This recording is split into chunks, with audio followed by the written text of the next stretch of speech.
ওসমান হাদি এমন কি অপরাধ করেছে, এমন কি অন্যায় করেছে, যেটার জন্য তাকে এমন নৃশংসভাবে গুলি করে মৃত্যুর কোলে ঠেলে দেওয়া হয়েছে? প্রিয় দেশবাসী, এই ছেলেটা উচিত কথা বলতো, অন্যায়ের বিরুদ্ধে কথা বলতো, এজন্য আজকে তার পরিণতি হয়েছে।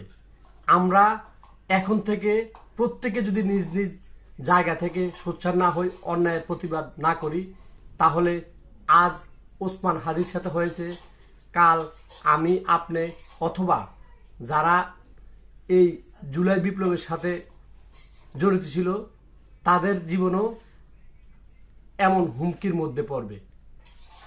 তো আমি সরকারকে অনুরোধ করব, যারা 5 আগস্টে রাজপথে অগ্রণী ভূমিকা রেখেছে, এখন থেকে তাদেরকে পর্যাপ্ত নিরাপত্তা দেওয়া হোক। আর মহান রাব্বুল আলামিনের কাছে দোয়া করি, ওসমান হাদির একটা ছোট্ট বাচ্চা আছে, এই বাচ্চাটার উছিলায়, এই বাচ্চাটার বদৌলতে ওসমান হাদিকে আবার আমাদের মাঝে ফিরিয়ে দিন। আল্লাহ তাআলা ওসমান হাদিকে নেক হায়াত দারাজ করুন।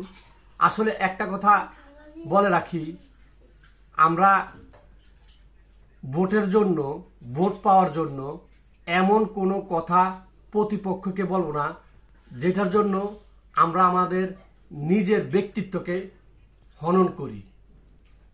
তো ওসমান হাদি, আমি বেশ কিছু বক্তব্য দেখেছি যখন সে ইনজুর্ড হয়েছে, তারপর তার বিশেষ করে সোশ্যাল মিডিয়ায় তার অনেক বক্তব্য এখন ভাইরাল আছে। এই ভিডিওগুলো দেখার পর আমি যা জানতে পারলাম, সে খুব পরিষ্কার ভাষায় কথা বলতো।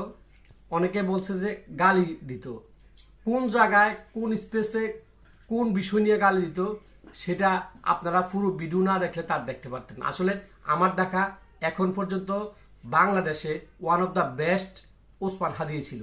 তো এক ওসমান হাদিকে থামিয়ে, এক ওসমান হাদির প্রাণ নাশ করে এই দেশকে থামানো যাবে না। এক ওসমান হাদি থেকে লক্ষ কোটি ওসমান হাদি জন্ম হবে। আশা করি ভিডিওটা সবাই দেখবেন, এমনকি দেখার পরে আপনি আপনার মূল্যবান মতামত কমেন্টে জানিয়ে দিবেন। সবাই ভালো থাকবেন, সুস্থ থাকবেন, নিরাপদে থাকবেন। আল্লাহ হাফেজ।